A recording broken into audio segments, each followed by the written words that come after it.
Muy bien, buenos días para todos. Vamos a comenzar con la última conferencia de esta mañana. En este caso va a exponer Ernesto Ocampo de la Universidad Católica del Uruguay y su charla se llama Introducción al Team-Based Learning, trabajo en equipos que promueven el aprendizaje activo. Les pido un fuerte aplauso, por favor. Bien, buenos días. Vamos a hacer algunas pequeñas reflexiones antes de arrancar con el tema concreto, ¿sí? ¿Por qué pensamos que el cambio en la educación es necesario? Todos nosotros estamos muy sensibles con este tema hoy en día, ¿verdad? Hay una evidencia desde muchísimos puntos de vista de que no estamos haciendo las cosas bien, ¿sí? Hacemos mucho, trabajamos muchísimo, creo que todos los docentes, todos los profesores trabajan una enormidad, pero lo que creo que pasa, creo que vemos también es que el tremendo esfuerzo que dedicamos no está teniendo el efecto que quisiéramos o que esperamos.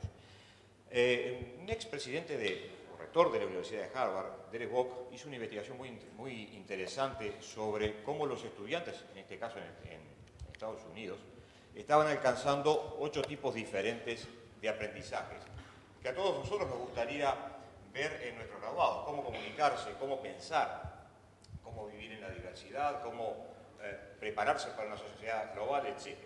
La conclusión de este señor, que fue, su libro fue un bestseller en Estados Unidos, algo bastante interesante, un libro de educación que sea un bestseller en un país, fue que los estudiantes estaban logrando hasta cierto punto estas formas deseables de aprendizaje, pero ni miras tanto como se podrían lograr, y deberían. La segunda causa de preocupación se refiere a los nuevos tipos de aprendizaje que están siendo identificados como importantes en el siglo XXI. Capacidades de trabajo en equipo, comunicación interpersonal, aprendizaje para toda la vida, etcétera, etcétera, etcétera. Hay una serie de valores, una serie de cosas que hoy las empresas, el medio, el mercado nos pide como profesionales, de las cuales no hablábamos hace unos años. Entonces, hoy en día la profesión docente es más crítica que nunca, ¿verdad? Este es el libro que les comentaba de Derek Bock, de la Universidad de Harvard. Es particularmente interesante, salvando las distancias, las diferencias de contexto y culturales, etc. Hay cosas allí que son muy interesantes porque parece que relataran nuestra propia problemática. Me refiero a los conceptos, ¿sí? Entonces, si seguimos haciendo lo mismo, definitivamente no vamos a tener resultados diferentes. Nosotros necesitamos cambios a 3 niveles. Necesitamos un cambio a nivel de clase, a nivel de aula, el cambio que tienen que hacer los profesores, un cambio a nivel organizacional para sustentar esos cambios posibles a nivel de aula y naturalmente un cambio a nivel nacional o global que permita tener las estrategias de cambio general en la educación. Los profesores, que es lo que a mí me atañe propiamente dicho, necesitamos aprender y usar las nuevas metodologías y los hallazgos que se han realizado en los últimos 25 a 30 años sobre ciencias de aprendizaje, ciencias cognitivas. Hay una cantidad enorme de nuevas cosas que muestran cómo aprendemos, cómo funciona el cerebro humano, cómo se desarrollan los procesos de aprendizaje. Y bueno, hay una cosa también que es cierta: nuestros alumnos, nuestros graduados están llamados a resolver una cantidad de problemas muchísimo más vastos, muchísimo más diversos que lo que a nosotros se nos pedía hace unos años. Esos problemas van a ser resueltos no por personas, no por individuos, sino naturalmente por equipos multidisciplinarios. Entonces todo eso pasa a ser una demanda muy importante. Necesitamos entonces proveer formas de enseñanza más efectivas. Para proveer formas de enseñanza más efectivas necesitamos prepararnos como docentes en las nuevas metodologías, que no tan nuevas, estamos hablando de cosas que en otros lugares hace más de 25 o 30 años que se utilizan. Bueno, entonces todos estamos preocupados por el rendimiento de los alumnos, ¿verdad? El conocimiento como tal, en sí mismo, por sí mismo, ya no es suficiente. Nos interesa cultivar competencias que hoy son fundamentales. El modelo didáctico tradicional al cual estamos acostumbrados, centrado en el instructor, en el profesor, ha sido el foco de muchísima crítica negativa en los últimos años en la comunidad educativa. Aquella imagen del profesor o el experto en contenido que vierte el conocimiento en esos cerebros semivacíos de los alumnos, esa imagen ya realmente nadie quiere ni siquiera pensar en eso, ¿verdad? No funciona, no funcionó y no podemos seguir con ese tipo de cosas. ¿Qué tal entonces si todas esas cosas que para nosotros son un poco negativas, como las clases grandes, los alumnos que no se preparan, los profesores aburridos, cansados o frustrados, las pudiéramos revertir? ¿Qué tal si las clases grandes fueran una ventaja, si los alumnos quisieran y estuvieran motivados para prepararse para venir a nuestras clases. ¿Qué tal si los profesores disfrutaran más y se divirtieran un poco más haciendo lo que hacen? Entonces, como me presentaron, mi nombre es Ernesto Campos, soy profesor de la Universidad Católica del Uruguay, en el Departamento de Informática y Ciencias de la Computación. He dictado unas cuantas materias de informática en los últimos 20 y tantos años y desde el año 2012 me he dedicado parcialmente a investigar y ver cómo aplicar diversas metodologías y prácticas para mejorar los aprendizajes. A raíz de mi propia experiencia como profesor en materias de computación, viendo que las cosas que estábamos haciendo no estaban rindiendo lo que nosotros esperábamos y cada vez se ponía más y más difícil, ¿cierto?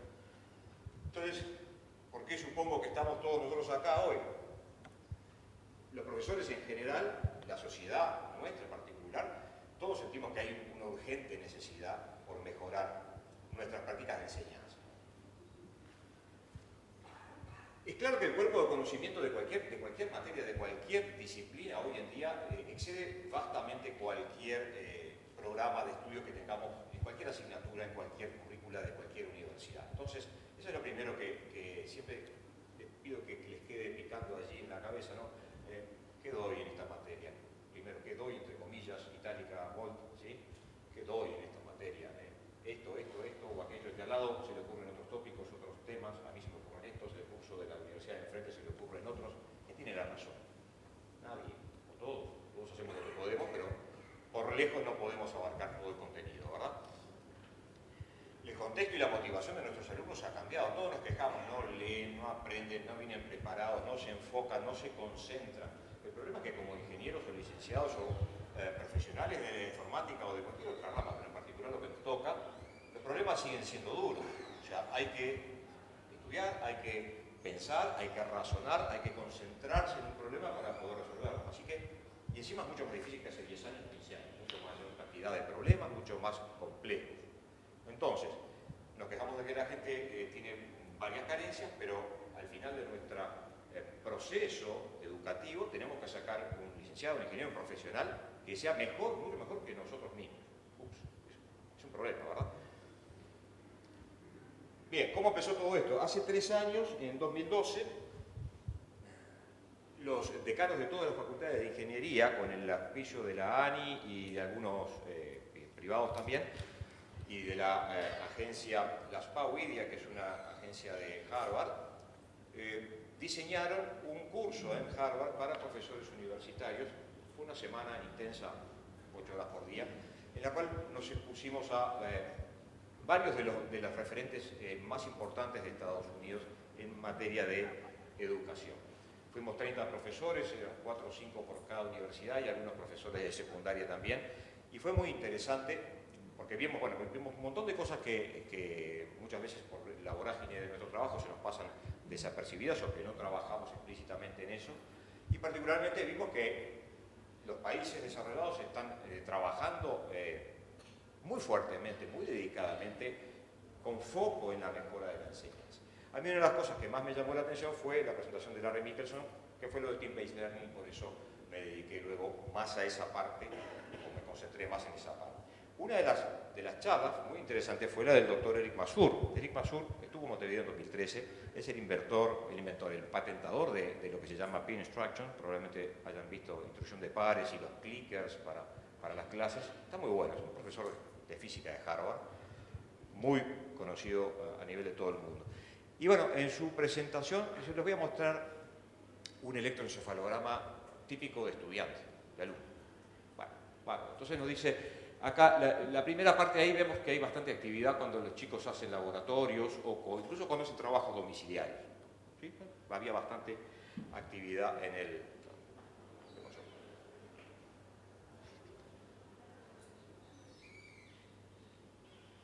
También había bastante actividad, por ejemplo, cuando los chicos están estudiando para un examen en particular, cuando hay una motivación cercana. Están estudiando, pero para un examen.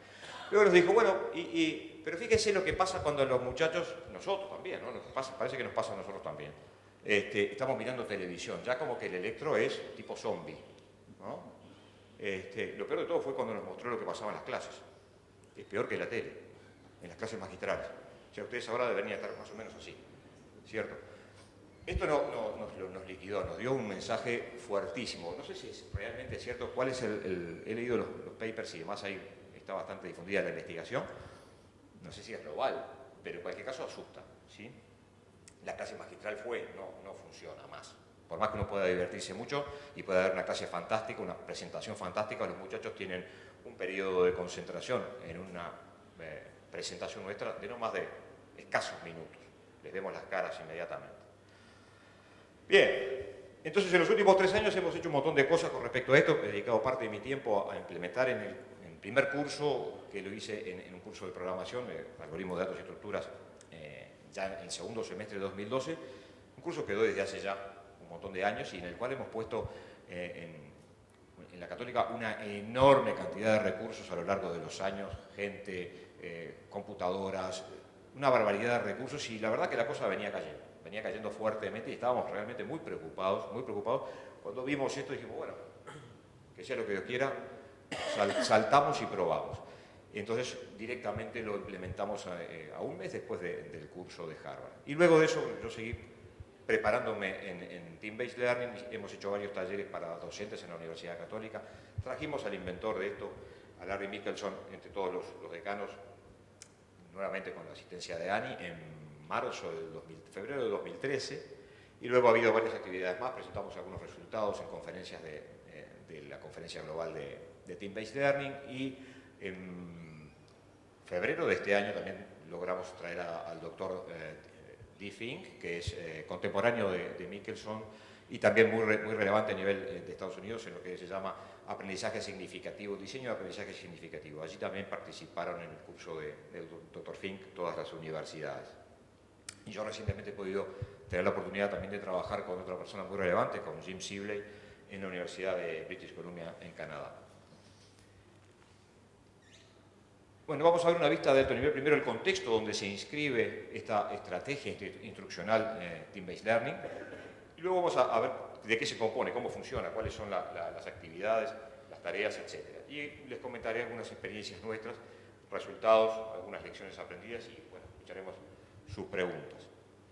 Lo primero que nada, antes de enfocarnos en Team-Based Learning como tal, permítanme tratar de visualizar el contexto macro, es decir, el diseño del curso, o más ambicioso, quizás, el diseño del programa, eventualmente el diseño de una carrera también. Luego de eso veremos cómo TBL encaja para ayudarnos en el diseño orientado en forma moderna, ¿verdad? Hoy en día hay muchas tendencias modernas en cuanto a diseño curricular. Nosotros tradicionalmente solíamos diseñar nuestros cursos y dentro del curso cada uno de los módulos, empezando por el contenido. Decíamos, bueno, yo quiero, a ver, acá tengo el índice, quiero dar, fíjense lo que digo, quiero dar este capítulo 1, 2, 3, 4, arrancamos por el contenido. De hecho, nuestros programas de estudio son tablas de contenido. Si los miramos, son tablas de contenido, ¿sí? Nuestros programas de estudio, a nivel de nuestro país. A partir de eso veíamos qué actividades hacíamos y qué evaluaciones poníamos, ¿verdad? El enfoque estaba centrado en el punto de vista del profesor, naturalmente, sobre qué información debería absorber el estudiante. Y la evaluación la diseñamos habitualmente para ver si habían absorbido esa información o lo que estaba en las lecturas, en los libros, ¿verdad?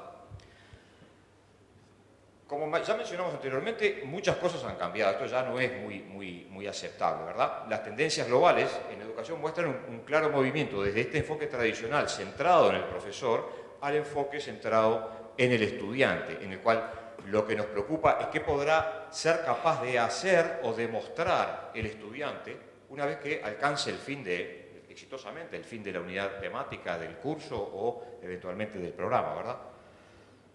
Entonces, la pregunta más importante a hacer un estudiante graduado pasaría de ser ¿qué estudiaste para obtener tu título? A algo más parecido a ¿qué eres capaz de hacer como profesional? La pregunta que debería ser capaz de responder documentadamente, en forma documentada, ¿verdad?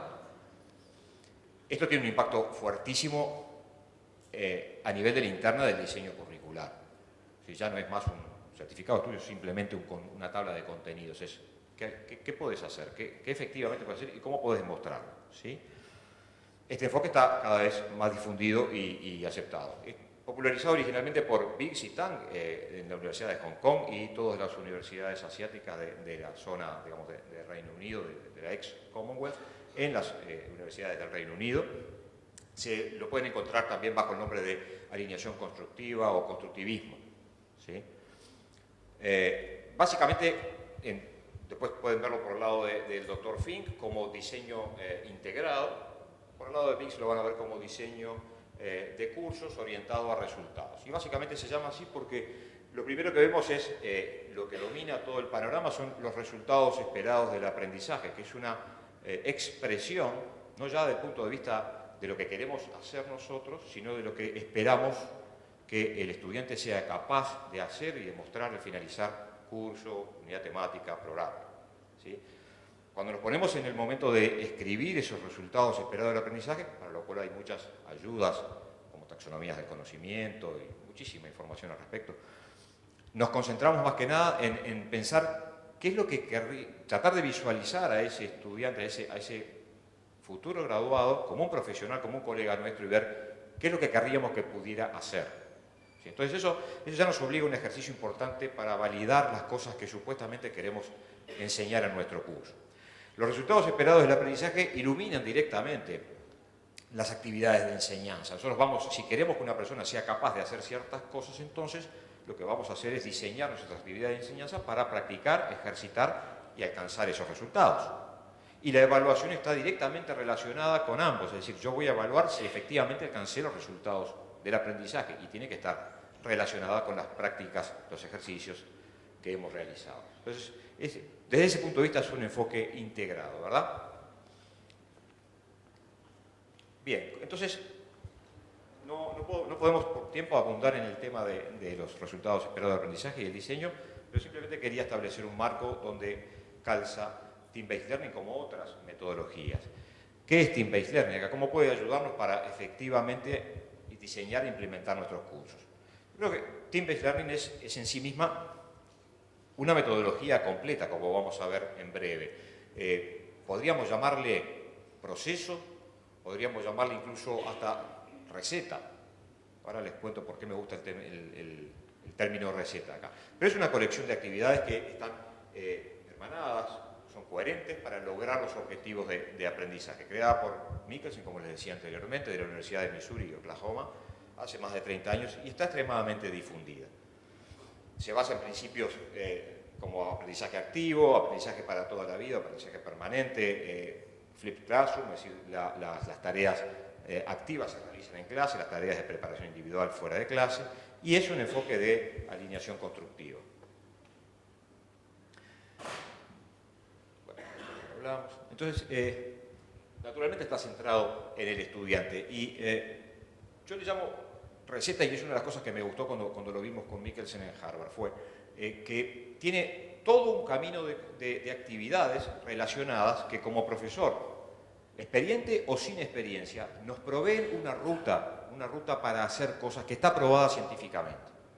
Eso no es poco, porque la mayoría de los docentes, y los cuales me incluyo en toda mi vida de docente, hacemos lo mejor que podemos, eso está clarísimo. Pero ¿tenemos un respaldo científico de nuestros métodos?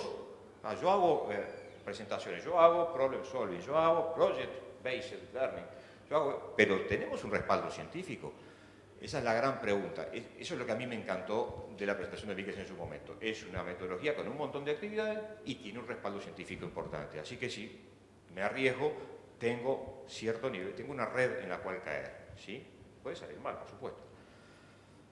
¿En qué se basa? Básicamente, en principio se basa en la interacción de pequeños equipos, pero como todos ustedes seguramente saben que el tema de trabajo en grupos en las universidades es bastante resistido, no tiene muy buena fama entre los alumnos, por un montón de razones. Nosotros hacíamos muchísimo trabajo en grupo antes de usar Team-Based Learning. ¿Pero qué trabajo en grupo? Ejercicios obligatorios, prácticos que se los dábamos para que lo realizaran fuera de clase. Y ahí empiezan todos los líos, ¿no? A pesar de vivir en la era de las comunicaciones, los chicos cada vez se comunican menos, tienen menos tiempo para encontrarse, tienen menos tiempo para trabajar juntos, y lo que termina pasando muchas veces es que un grupo de 4 o 5 que se forman porque son amigotes o porque viven cerca o lo que fuere, Uno hace los trabajos de una materia, otro hace los de otra y así sucesivamente. Nunca conseguimos que la gente haga todas las cosas, que todos los chicos hagan todo. Y entonces creemos que hacen algo y resulta que después no lo hicieron. Y no tenemos muchas formas de saber si lo hicieron o no, la verdad. Y sobre todo en materias como que tienen mucha carga de programación, en la cual la corrección y la realimentación para las líneas de código es costosísima, como ustedes bien saben. Leer líneas de código lleva mucho tiempo de gente muy experiente para poder realimentar, ¿sí? Entonces, ese es el primer tema con el asunto de los equipos, ¿verdad? En Team-Based Learning los equipos funcionan exclusivamente, no exclusivamente porque nadie se los va a prohibir, pero está diseñado para que funcionen en la clase. Y ahí van todos. Entonces, ese primer problema se resuelve, ¿verdad? El trabajo está orientado más que nada a aplicar en vez de recordar o memorizar. La mayor parte de la docencia, del tiempo de docencia en clase se dedica a trabajo en equipos, trabajo aplicado en equipos. El estudio de preparación, el estudio individual se hace fuera de clase, con apoyo, por supuesto. Y luego hay algunos elementos adicionales como la evaluación de pares y los cambios de los roles en el profesor y en el estudiante, que lo vamos a mencionar en un minuto. Algunas ventajas esperadas de usar TBL, bueno, es más probable que los alumnos se preparen, de hecho, sucede. Nosotros éramos bastante escépticos con respecto a esto. Naturalmente hay una mejora en la comprensión, si la gente logra alcanzar los resultados esperados del aprendizaje y hacer más cosas, entonces podemos decir que esto se logra, ¿verdad? Naturalmente por la vía del proceso que realizamos se manejan o se practican las habilidades interpersonales y de trabajo en equipo, ¿verdad? Es aprendizaje activo, se aprende haciendo, así que la mayoría del tiempo, y es más divertido para todos. Para los muchachos es más divertido, sin duda, porque están activos todo el transcurso de la clase. Si tenemos tiempo, vemos un par de videitos de un par de minutos para que vean cómo se ve una clase Team-Based Learning normal, común. Y está todo el mundo todo el tiempo moviéndose, discutiendo y participando. No tenemos 30 alumnos, o 50 o 60 en Plutón o más lejos, ¿verdad? Y es más divertido para todos, también para el profesor, aunque es más demandante, pero es mucho más satisfactorio. Hay 4 pilares fundamentales para Team-Based Learning. Uno, naturalmente, son los equipos. Nosotros vamos a hablar un minutito de los equipos ahora en un siguiente slide. La responsabilidad, el fomento de la responsabilidad del alumno ante sí mismo por su preparación personal, por su carrera, y ante sus pares, no ante el profesor, ante sí mismo y ante sus pares. Eso es un desplazamiento importante. La realimentación frecuente y oportuna en todas las actividades que se van desarrollando. Y por último el diseño, pero no menos, es la parte más dura, más importante también, el diseño de tareas y actividades en equipos para cumplir con las premisas que hablamos anteriormente, ¿verdad? ¿Qué implica internamente como profesores? No voy a hablar a nivel departamento o institucional, a nivel de profesor, ¿no? Y del curso. Usar TBL. Los objetivos del curso cambian. Necesariamente tengo que rediseñar el curso, ¿sí? Porque pasamos explícitamente de hablar de contenido y de memorizar contenido a hacer cosas, ¿sí? A aplicar el conocimiento, ¿sí? El rol del profesor cambia tremendamente y eso es uno de los problemas que hace que la curva de aprendizaje de Team-Based Learning sea un poco larga, ¿sí? Cuanto más viejos somos, cuanto más experiencia tenemos, más nos cuesta. Esa es la realidad. Estamos muy acostumbrados a hacer la clase presencial. La clase presencial es nuestra zona de confort y de seguridad. Nadie me va a decir nada, sé lo que tengo que decir, termina la hora y me voy. El rol del profesor en Team-Based Learning es muy diferente. Fuera de clase tiene un rol de pensar, imaginar, crear y planificar la dinámica instruccional, y la dinámica de trabajo en equipos, todo lo que va a pasar dentro de la clase. Y en la clase tiene que retraerse, dejar de decirle a la gente lo que tienen que hacer o cómo son las cosas y promover las discusiones y promover que los muchachos a través de las tareas de aplicación vayan ellos alcanzando el conocimiento. El rol del estudiante cambia tremendamente, de ser estudiantes pasivos que se sientan y escuchen y quizás huelen, a participar activamente en su aprendizaje. Y eso no es tan fácil, si bien, si le preguntamos a cualquier estudiante nos va a decir que sí, que le encanta la idea. Ahora, su zona de confort es estar sentado y que el profesor le meta la información dentro de la cabeza, cosa que no va a suceder, todos lo sabemos, pero es la zona de confort. Entonces ahí tenemos un desafío como profesores.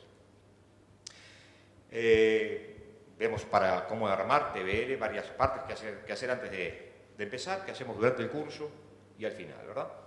Antes de empezar tenemos que, bueno, nuevamente hablar del tema de diseño del curso. La formación de los equipos se hace en las primeras clases, las primeras. Necesitamos introducir a los chicos en la metodología, de alguna manera hacerlos socios. Vamos a tener resistencia, naturalmente, porque los sacamos de su zona de confort. Les vamos a estar exigiendo, pidiendo o promoviendo que hagan cosas que antes no hacían, ¿sí? Ser responsables de su propio aprendizaje es algo que es fuerte para los muchachos, particularmente en los primeros años, ¿sí? Acordar un sistema de calificaciones. Vamos a ver que hay muchos componentes ahora que pueden y son calificados, y se necesita la participación de los alumnos en eso también. Y por último, pero no menos, es el tema de la evaluación entre pares, que es absolutamente crítico dentro de la metodología. Nuevamente, con respecto al diseño del curso, se aplica lo que hablamos del diseño integrado, orientado a resultados. También van a ver en la bibliografía que le llaman backward design, o sea, arrancamos desde los resultados esperados. Eso nos permite diseñar los ejercicios de aplicación que queremos. A partir de estos ejercicios identificamos las fuentes de conocimiento, los insumos, la materia prima de conocimiento que los chicos necesitan tener para poder realizar esos ejercicios, ¿verdad? Y a partir de eso diseñamos las pruebas de aseguramiento de la preparación. En vez de empezar por el contenido, entonces empezamos por el final, como dijimos, perdón. ¿Sí? ¿Sí? Esto ya en sí mismo es una tarea súper compleja que se mejora continuamente. Nosotros estamos escribiendo los resultados esperados del aprendizaje de nuestras unidades desde el 2012 y la estamos dando la materia todos los semestres y las hemos cambiado todos los semestres. Todos los semestres encontramos algo para cambiar. Pero bueno, cada día que uno no lo hace es un día perdido. O sea que se puede empezar y siempre se puede mejorar. Para formar los equipos, en primer lugar los equipos lo forman los profesores. Los equipos van a funcionar en clase. La idea con los equipos es que los recursos humanos existentes en el grupo, en la clase, en el curso, se distribuyan lo más homogéneamente posible, o sea, que todos los equipos estén lo más balanceados posibles. Más o menos se manejan entre 5 y 7 personas en general. Eso es un poco adaptable, pero 5 o 6 personas es en general lo que se maneja y que da bastante resultado, sobre todo cuando hay posibilidad de que alguna gente se vaya también. Son permanentes, duran todo el semestre y nosotros necesitamos definirlos de acuerdo a ciertos criterios. Esto es fácil decirlo, no es tan fácil hacerlo porque necesitamos información sobre nuestros alumnos, información previa, sus calificaciones previas, si trabajan o no trabajan, si saben o no saben algo previo sobre la materia que vamos a dar, o si tienen, en el caso de algoritmos, estructura de datos, materia de programación, si los chicos saben o no saben, dominan o no dominan el lenguaje de programación previamente, hace una diferencia. Entonces eso también lo queremos distribuir. Bueno, todo ese tipo de cosas es necesario saberlas para poder diseñar los equipos. Nosotros lo que hacemos es, hacemos unas encuestas, buscamos las notas anteriores y publicamos esa información y luego generamos los equipos, ¿verdad? Bueno, hay algunas recomendaciones adicionales, pueden encontrarlas en la bibliografía sobre deshacer parejas, equipos preexistentes, etcétera, etcétera, etcétera, para romper cohesiones previas que pudieran existir. Las calificaciones normalmente en la parte de TBL se va a componer de 3 partes: el desempeño individual, el desempeño en equipos y por otro lado el funcionamiento del equipo en sí mismo, es decir, el desempeño de la persona dentro del equipo. El desempeño individual van a ser las evaluaciones de inicio de unidad, de preparación, los parciales o exámenes que tengamos, las partes en equipo, ya vamos a verlas ahora, trabajos en equipos, pruebas en equipos, y la parte del desempeño individual es algo que evalúan ellos mismos. El desempeño individual en el equipo evalúan los mismos pares, es decir, los participantes del equipo necesitan trabajar para explícitamente mejorar el funcionamiento del equipo, puesto que el equipo es su herramienta para aprender más. Entonces también tenemos un espacio para eso. Lo que hacemos a veces también es fijar ciertos márgenes para estas cosas y permitir una negociación entre los equipos de alumnos para llegar a las ponderaciones finales. Eso ya los hace a los muchachos socios en las calificaciones, en el esquema de calificaciones, y es una primera actividad de equipo. Durante el curso, en cada unidad temática se repite esto que vemos acá. Hay una parte inicial en la cual el alumno se prepara fuera de clase, nosotros tenemos que trabajar para proveerle de los medios. Y luego hay un proceso que llamamos el proceso de aseguramiento del enlistamiento en clase, o aseguramiento de la preparación, que consta de una prueba individual, una prueba en equipos, apelaciones y una realimentación del profesor, y después se pasa a trabajar en la parte fundamental de la metodología, que es la parte aplicada, ¿verdad? Ejercicios de aplicación. ¿Cómo mapeamos los pilares de TBL en estas cosas? Entonces, nosotros habría tres cosas que tendríamos que hacer para alentar comportamientos productivos. Uno es estimular a los estudiantes a prepararse individualmente. Otra es estimularlos a contribuir con su equipo, es decir, realmente ayudar en el equipo a resolver los problemas. Y otro, hacer que los estudiantes comprendan que tendrán que rendir cuentas de sus contribuciones a sus equipos, es decir, son responsables ante sí mismos y ante el equipo, ¿sí? Para ello vamos a tener tres mediciones. La primera es el desempeño individual, como decía, desempeño en equipo y desempeño entre pares. Esta figura nos muestra un ciclo típico de Team-Based Learning, en el cual vemos ahí señalado la parte de preparación previa que se realiza fuera de clase. El alumno es responsable de prepararse para las actividades que siguen. Luego viene la parte del proceso de aseguramiento de la preparación y por último la parte donde se realiza el mayor aprendizaje. Para la parte de la preparación previa también tenemos un desafío de los profesores, porque ya no es más, tomamos el libro y capítulo 2, 3, 4, 5 salió, es lo que hay para leer. Ahora tenemos que arrancar con Backward Design desde las actividades, ¿sí? Ver qué conocimiento específico se necesita para poder llevar a cabo esas actividades, ¿sí? Y seleccionar muy cuidadosamente. Es un trabajo, yo no pensé que fuera tanto cuando empecé realmente, cuando empezamos a hacerlo. Continuamente estamos revisando hoy por hoy las cosas que proveemos a los muchachos para que se preparen previamente. No puede ser mucho, no puede ser muy complejo, las cosas más complejas se desarrollan durante las actividades. Entonces, la segunda parte es ya en clase, cuando llegamos a clase, el inicio de cada módulo es el proceso de aseguramiento de la preparación. Esto arranca con un test individual, luego de un test en equipos, apelaciones, que ahora vamos de qué se trata, y una realimentación del profesor. El test individual normalmente es una evaluación corta, simplemente para promover que las personas lean el contenido, por lo menos las partes más accesibles o las que no necesitan una profunda explicación, ¿sí? Y ahí nuevamente el desafío de diseñarlos apropiadamente. Normalmente es una evaluación de 15 a 30 minutos, necesitamos poder corregirla con cierta velocidad. Ahora vamos a ver por qué, o sea que las herramientas que utilicemos para poner estas evaluaciones son importantes, ¿verdad?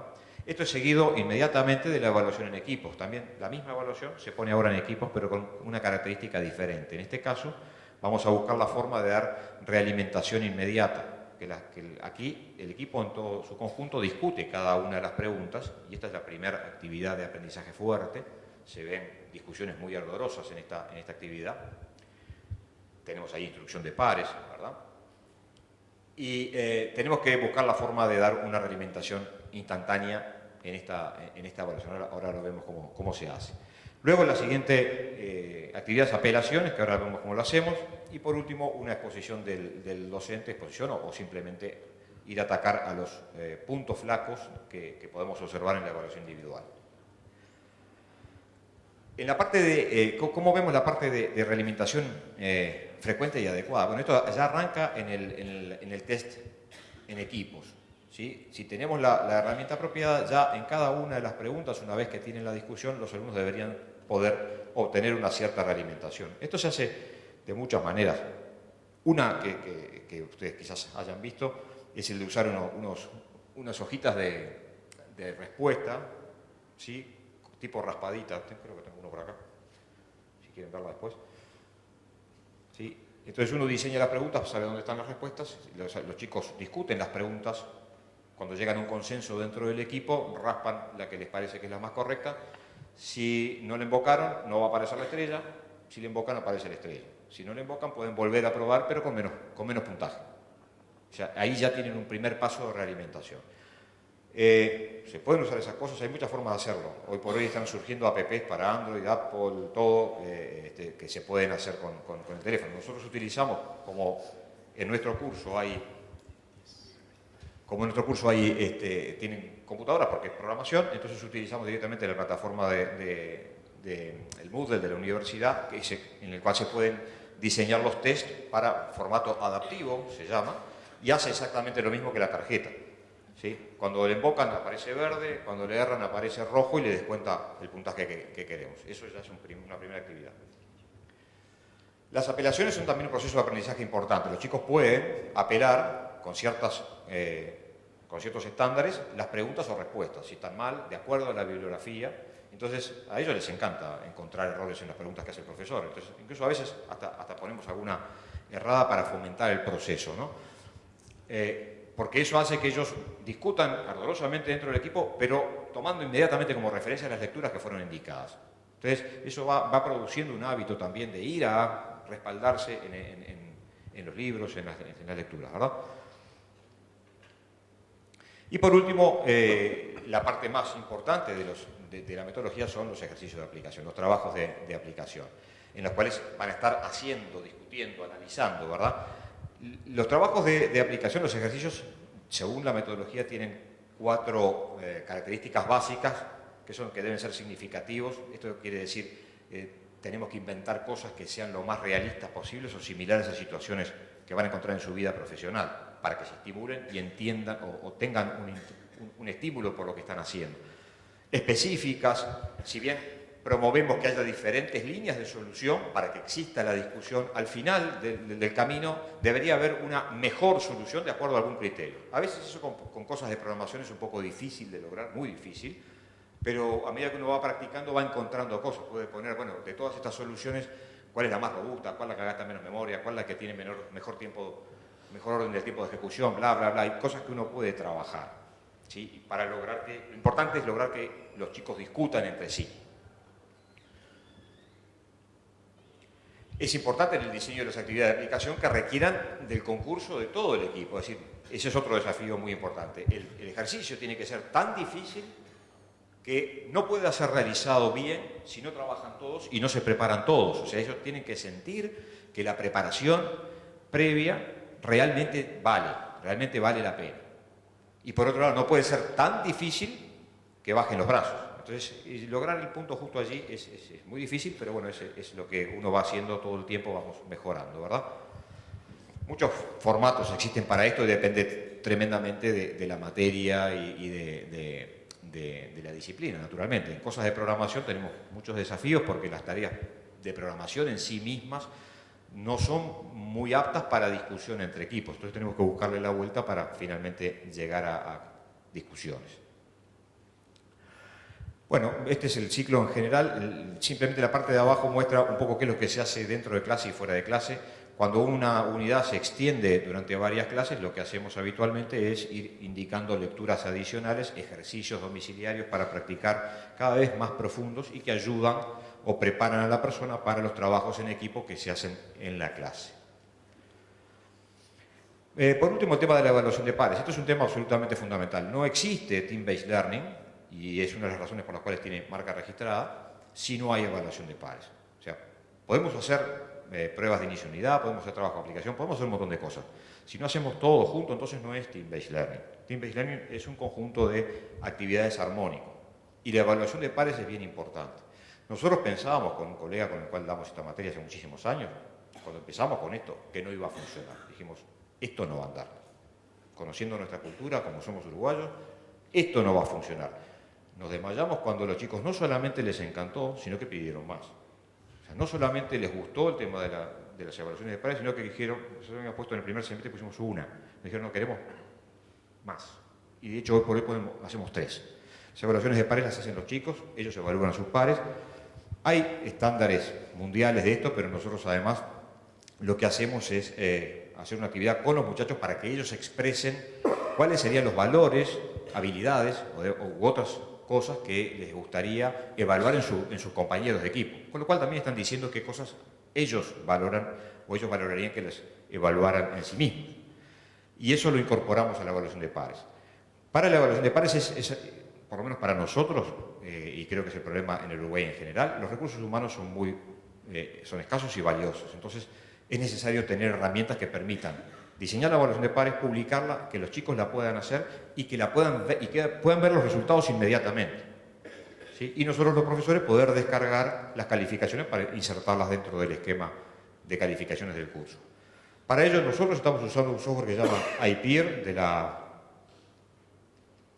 Universidad de British Columbia, que es gratis, y se puede instalar PHP, MySQL, se instala en cualquier servidor, tiene un respaldo bárbaro, realmente funciona perfectamente, lo estamos usando en decenas y decenas de cursos hace ya 3 años. Pero hay otros, CATME es uno que me acuerdo ahora puntualmente. Bueno, al final del curso es recomendable hacer una encuesta a los alumnos para ver si alcanzamos los resultados de aprendizaje, qué piensan los chicos de la metodología y las diversas partes. Hay muchísimo para aprender de estas encuestas. Nosotros en el primer curso ya tuvimos unos resultados bastante interesantes, como pueden ver en satisfacción del alumno con la estrategia o metodología. En general estaban satisfechos o muy satisfechos, más del 80%. Lo mismo pasaba con preguntas como si promueve el aprendizaje permanente, si hay satisfacción con la cantidad aprendida en el curso en comparación con otros cursos. Realmente parecería ser que la gente al final del semestre, al principio hay bastante incomodidad por el cambio de metodología, ¿no? Y con respecto a resultados, nosotros estábamos muy preocupados en ese semestre. Estos son datos del primer semestre que hicimos TBL. Ahora hemos cambiado la asignatura, estamos volviendo a armar las estadísticas. Tuvimos un incremento importante en la tasa de aprobación, y una cosa mucho más incluso sensible fue la diferencia tremenda en la tasa de asistencia. Sucedía que había abandonos en 3/4 de semestre más o menos, un 27%, y con TBL lo que pasa, seguramente porque las personas al final se sienten responsables por su equipo, es que aún cuando saben en la última semana o penúltima semana que no han alcanzado notas de aprobación, van a clase y trabajan con sus compañeros hasta el último minuto. En la Universidad Católica es obligatorio tener 75% de asistencia a los cursos, entonces tenemos que pasar la lista y tenemos eso documentado. Entonces realmente es impresionante cómo cambia la asistencia, ¿no? Efectivamente, el trabajo en equipos nos permite también apreciar qué es lo que las personas pueden realmente hacer. Cuando mandamos a hacer trabajos obligatorios a la casa, creemos una cosa y créanme, lo que pasa es otra. Eso nosotros, muchos años poniendo trabajos obligatorios, la gente cambió, su mundo cambió. Cuando están trabajando en la clase vemos realmente lo que pueden hacer. Realmente los muchachos trabajan a full durante todos los minutos de la asignatura, ¿sí? Y ahí podemos apreciar exactamente qué es lo que pueden hacer y qué es lo que no pueden hacer o qué es lo que precisan mejorar. El apoyo de las plataformas de aprendizaje, el Moodle en este caso, es crítico para nosotros con pocos recursos en Uruguay, porque calificar una gran cantidad de notas y actividades lleva también mucho tiempo administrativo, ¿no? Y otra cosa bien importante es que hay un portal, el Team Based Learning, que nos ha provisto de una cantidad enorme de recursos que hemos usado todo el tiempo. Es disponible para todo el mundo, así que les recomiendo que den una mirada. Allí hay material valiosísimo para poder aplicar estas cosas. Desafíos importantes. El rol del docente realmente quizás sea la parte más dura para uno. Cuesta muchísimo entender esto. Yo tenía un tutor en el programa de entrenador que decía esto: more discovery, less telling, ¿sí? Y eso es muy difícil para uno. Y retirarse de la escena, no dar respuestas, es difícil no responder al alumno, porque ellos lo primero que hacen es preguntar: profesor, ¿cómo se resuelve esto? Hay 5 cabezas en el equipo, son mucho más potencia de cálculo que una sola y medio vieja. Eso es lo que yo les respondo habitualmente. No me creen, pero después lo hacen, efectivamente. Y entonces el trabajo de uno está en, de repente, replantear las preguntas para tratar de que se encaucen a diferentes procesos de razonamiento y lleguen a las soluciones, pero nunca responderlas. Desafío de los trabajos de aplicaciones es un trabajo, realmente es la parte más difícil, realmente es la parte más costosa y en la cual estamos todo el tiempo cambiando para lograr que sean efectivos. Bien, como conclusiones, efectivamente mejora en los rendimientos, creemos que la gente está disfrutando más de los cursos, creemos estar alcanzando, o por lo menos trabajando en algunos valores que no figuran en ninguna currícula, valores de trabajo en equipo, de aprendizaje permanente, de instrucción entre pares, de responsabilidad por el aprendizaje propio, etcétera, etcétera. Eso no figura en los programas de estudio, pero estamos trabajando en ellos, ¿sí? Y se nota una evolución muy grande en los alumnos a lo largo de un curso. Los docentes, ni hablar, estamos mucho más estimulados este nuevas prácticas porque vemos que funciona. Esto es una foto típica de una clase magistral, ¿verdad?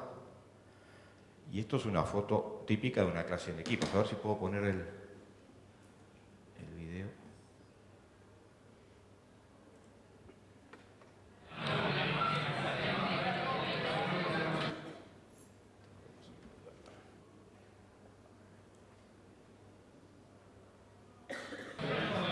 Así se ve una clase típica cuando están en los trabajos de aplicación o en la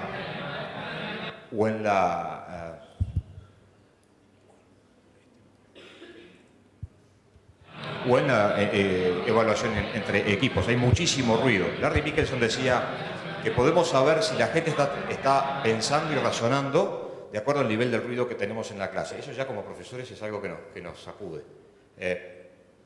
Pensemos simplemente qué pasa hoy con los celulares. En una clase moderna, en cualquier carrera, ¿qué pasa hoy con los celulares? ¿Cuánta gente está dándole el celular? En una clase en la cual la gente está involucrada en trabajar dentro del equipo, se usa, no voy a decir que se elimina, porque siempre hay alguien que necesita hablar o necesita mensajear, ¿verdad? Pero las personas están más involucradas con sus pares y se reduce, aprovechan mucho más el tiempo. Creo que estamos fuera de tiempo. Estamos en tiempo. Muy bien, le damos las gracias entonces a Ernesto Ocampo.